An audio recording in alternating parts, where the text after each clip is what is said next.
Do you even know where you are? This is a multi-million-dollar company, not a rehabilitation center.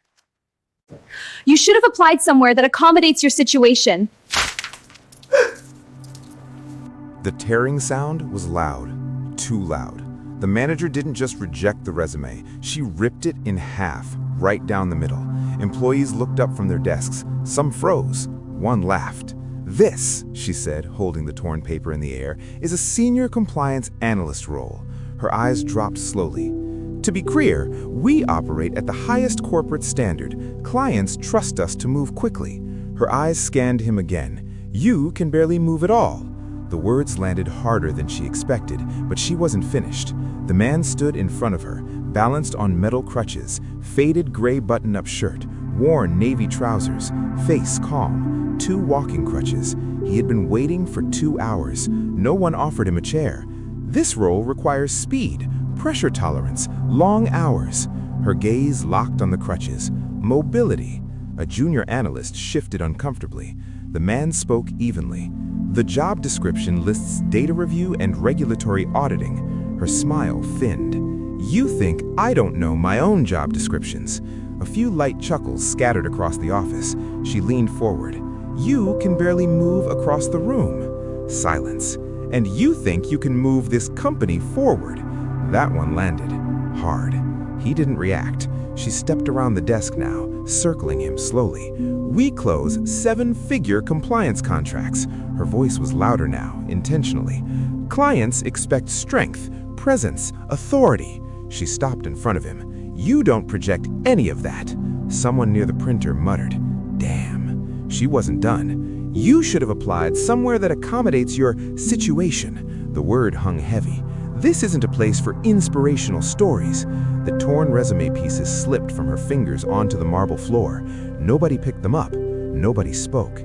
He bent down carefully, slowly gathered the pieces himself. No anger, no pleading, just control. "Is your decision final?" he asked quietly. She didn't hesitate. "Completely." And that was when the elevator doors opened. Soft, clean. 3 people stepped out. Dark suits, corporate badges. The Crest Point headquarters seal glinted under the lights. The manager straightened immediately. "We weren't informed of a visit," she said quickly. "That was intentional," the lead executive replied. His eyes shifted to the man with the crutches. "Has the evaluation concluded?" The room tightened. "Evaluation?" the manager repeated. The man turned slowly, reached into his jacket, placed an identification card on the desk. "Board-appointed ethics auditor, headquarters division." The air cracked, a whisper near reception. "Oh my God." The executive stepped forward. "This branch has been under review for leadership bias." His eyes moved to the torn paper. "And today was a live assessment." The manager's face drained. "You publicly dismissed a candidate based on perceived physical limitation. You humiliated him. You never reviewed his credentials." Silence swallowed the room. The man spoke again, but differently now, stronger. "The senior compliance analyst role is desk-based, no mobility requirement." He looked directly at her. "You evaluated my body before my resume." No one laughed now. The executive extended his hand. "Your access badge." The manager's fingers trembled. Security stepped forward, toward her. Badge removed. Authority gone. All in under 5 minutes. The office watched in stunned silence.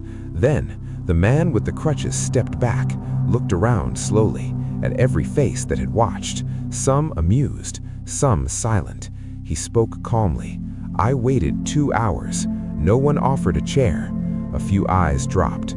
"I came dressed like this to see how you treat people when you think they have no leverage." He paused. Then, he released one crutch. It slammed against the marble floor. Gasps. Before anyone processed it, he dropped the second one. Metal echoed through the office.